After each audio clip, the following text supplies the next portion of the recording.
Salut à tous, j'espère que vous allez bien. Voilà, donc aujourd'hui nous sommes à la leçon 5 de notre formation. Et qu'est-ce que nous allons voir dans cette vidéo? Nous allons voir les différents chandeliers japonais.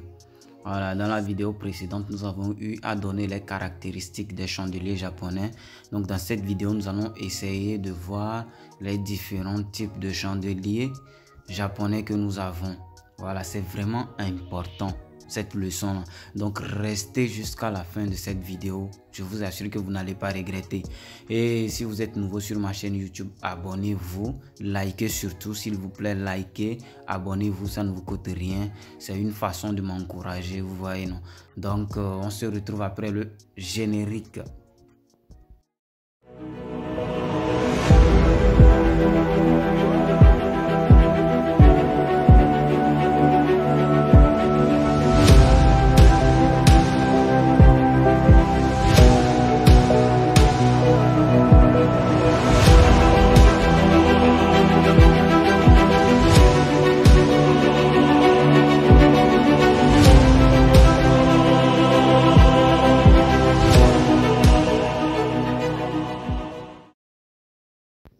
Donc, il existe différents types de chandeliers japonais.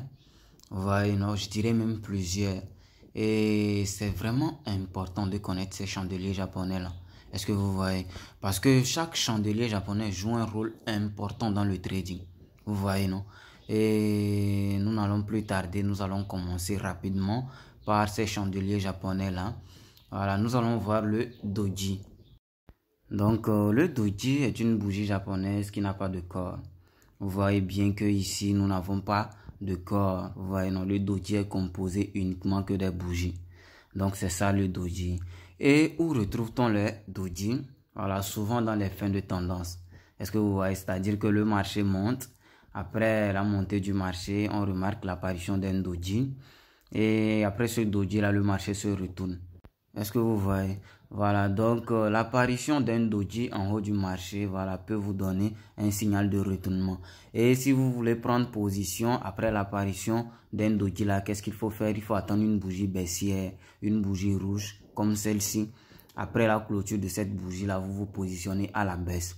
Est-ce que vous voyez? Donc c'est comme ça. Et c'est la même chose à l'inverse. Ici, vous voyez que le marché est descendu. Après la descente du marché, nous voyons l'apparition d'un doji. Après l'apparition de ce doji là, le marché est monté. Est-ce que vous voyez? Donc le doji, voilà, peut nous donner un signal de retournement à la hausse. Et dans notre cas ici, si vous voulez vous positionner, c'est-à-dire vous voulez saisir l'opportunité après l'apparition d'un doji, qu'est-ce qu'il faut faire? C'est d'attendre l'apparition d'une bougie verte, comme dans notre cas ici. Vous voyez, non, après la clôture de cette bougie là, vous vous positionnez à la hausse, vous achetez. Est-ce que vous voyez? Maintenant, plus les mèches du doji sont assez grandes, plus le retournement est fort. Est-ce que vous voyez? Plus nous avons les mèches du doji qui sont assez longues, plus le retournement est fort. Voilà, c'est simple comme ça. C'est simple comme ça. Voilà, nous avons fini avec le doji. Nous allons passer par le marteau. Ok, donc le marteau est une bougie japonaise qui a un faible corps, mais avec de très longues mèches, vous voyez, non? Regardez bien, les mèches sont assez longues. Est-ce que vous voyez? Maintenant, nous avons le marteau des deux côtés, le marteau de couleur rouge et le marteau de couleur verte. Est-ce que vous voyez? Maintenant, où trouve-t-on souvent les marteaux? Vous voyez, non? Les marteaux font souvent leur apparition en haut du marché. Vous voyez, non? Donc, si vous arrivez à localiser le marteau en haut du marché, là, ça peut être un signal de retournement. Quand vous entendez signal de retournement, ça veut dire que le marché veut se retourner. Dans notre cas ici, le marché est dans une tendance haussière. Après ça, nous remarquons une apparition d'un marteau. Et après ce marteau-là, le marché se retourne. Est-ce que vous voyez? Donc, ici, nous avons le marteau rouge. Regardez bien, c'est le marteau rouge. Ça peut être un marteau vert aussi. Lorsque vous voyez un marteau vert là-bas, ça peut être un signal de retournement. Maintenant, comment se positionner ici lorsque vous voyez un marteau? C'est très simple. Vous attendez l'apparition d'une bougie rouge baissière comme celle-ci là.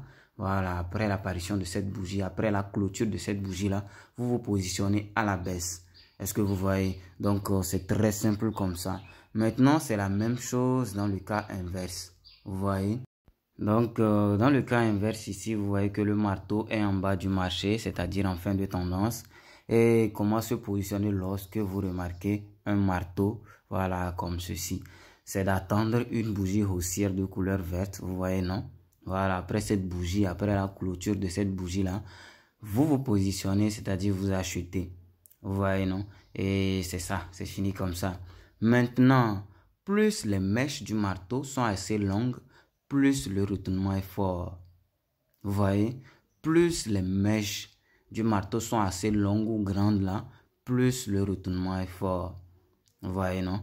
Donc, nous allons continuer avec quoi? Avec le marteau inversé. Donc, le marteau inversé présente les mêmes conditions que le marteau. Voilà, le marteau que nous venons de voir tout de suite là. Et on les retrouve également en fin de tendance. Vous voyez, non? Et lorsqu'on les retrouve comme ça, en haut du marché là, ça peut être un signal de retournement.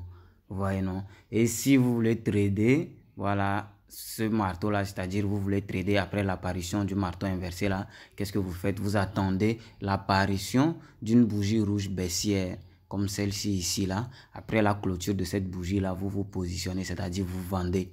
Est-ce que vous voyez? Voilà, donc c'est ça comme ça. Maintenant, c'est la même chose à l'inverse. Vous voyez, non? C'est-à-dire vous retrouvez le marteau inversé en fin de tendance. Vous voyez, non? Qu'est-ce qu'il faut faire? C'est de se positionner parce que ça peut être un signal de retournement. Vous voyez, non? Maintenant, si vous voulez trader, ce signal-là, c'est quoi? Vous attendez une bougie verte, voilà, de retournement qui monte là après la clôture de cette bougie-là. Vous vous positionnez à la hausse, c'est-à-dire vous achetez. Maintenant, ici, nous avons une bougie rouge. Vous voyez, non? C'est la même chose, c'est la même confirmation lorsque vous verrez une bougie de couleur verte. Vous voyez, non? Et plus les mèches du marteau inversé sont assez longues, plus le retournement est fort. Vous voyez, non? C'est la même chose. Donc, maintenant, nous allons passer par quelle, voilà, bougie. Nous allons voir l'avalement haussier ou baissier. Donc, l'avalement haussier ou baissier est une bougie japonaise qui a une très longue taille. Vous voyez, non? Et c'est une bougie qui peut englober plusieurs bougies. Voilà, je vais vous expliquer ça tout de suite même. Et c'est ça l'avalement haussier. Et l'avalement baissier, c'est ça l'avalement baissier, vous voyez, non? Et quand je vous parlais d'englober là, regardez bien, voilà. Vous voyez que au niveau de l'avalement haussier, nous avons quoi? Nous avons jusqu'à 3 bougies. Voilà, l'avalement haussier seulement renferme 3 bougies. La taille de l'avalement haussier seulement fait la taille de 3 bougies. Vous voyez, non? Au niveau de l'avalement baissier aussi, c'est la même chose. Vous voyez que l'avalement baissier seul fait la taille de 3 bougies. Donc, c'est ça. Ça veut dire qu'une bougie seulement avale plusieurs bougies. Donc, c'est en quelque sorte ça. Et dans notre cas ici, j'ai pris l'exemple de 3 bougies, c'est-à-dire un seul avalement englobe 3 bougies. Vous voyez, non? Souvent sur les graphiques, vous verrez qu'un seul avalement, voilà, englobe plusieurs bougies jusqu'à 4 à 5 bougies. Vous voyez, non? Donc, c'est possible. Ça peut être 2 bougies, ça peut être une bougie, mais bon, c'est pas trop bien lorsqu'il s'agit d'une bougie. Mais au minimum 2 bougies, c'est déjà bon. Vous comprenez, non? Donc, nous allons voir un exemple. Ok, donc ici nous avons l'avalement baissier, voilà, vous voyez ça, non? C'est ça l'avalement baissier. Et quand on regarde bien, ça englobe combien de bougies? Plus de 3 à 4 bougies. Vous voyez, non? Donc nous avons un avalement baissier ici. Et lorsque vous arrivez à déterminer un avalement baissier, qu'est-ce que vous faites? Vous attendez l'apparition d'une bougie baissière, comme cette bougie-là, une bougie rouge. Et après la clôture de cette bougie-là, vous vous positionnez à la baisse. C'est comme ça. Est-ce que vous voyez? Donc, c'est comme ça que ça marche. Maintenant, dans le cas opposé, dans le cas inverse, nous allons essayer de voir un avalement haussier. Ok, donc c'est ça un avalement haussier. Vous voyez comment la bougie est longue. Et quand on regarde bien, ça englobe combien de bougies? Plusieurs bougies même. 5 à 6 bougies. Vous voyez, non? Donc, c'est ça un avalement haussier. Et comment trader lorsque, voilà, vous remarquez l'apparition d'un avalement haussier? C'est très simple. Vous attendez l'apparition d'une bougie haussière verte, comme dans notre cas ici, vous voyez, non? Après l'apparition de cette bougie, après la clôture de cette bougie-là, vous vous positionnez à la hausse, c'est-à-dire vous achetez. Est-ce que vous voyez? Donc, c'est très simple comme ça. Nous allons terminer maintenant, voilà, avec le harami. Vous voyez, non? Donc, le harami est une bougie japonaise, voilà, qui a un très grand corps comme l'avalement haussier ou l'avalement baissier. Mais il y a une certaine différence entre le harami et l'avalement. Vous voyez, non? Nous allons essayer de voir ça dans ces exemples qui vont suivre. Vous voyez, non? Donc, sans plus tarder, nous allons voir ces exemples-là. Donc, c'est cette bougie-là, le harami. Vous voyez que c'est une bougie très longue et qui englobe les bougies aussi, les petites bougies qui suivent après. Vous voyez, non? Maintenant, la différence entre le harami et l'avalement, c'est quoi? Le harami fait son apparition d'abord. Il y a apparition du harami d'abord. Après l'apparition du harami, les petites bougies la suivent. Vous voyez, non? Donc, c'est ça. J'espère que vous avez compris. Nous allons voir dans le cas inverse du harami, dans le cas inverse plutôt, excusez-moi. Voilà, donc ici, nous sommes dans le cas inverse. Et c'est ça le harami, vous voyez ça, non? Une bougie avec un très grand corps. Et cette bougie-là englobe plusieurs petites bougies qui suivent après.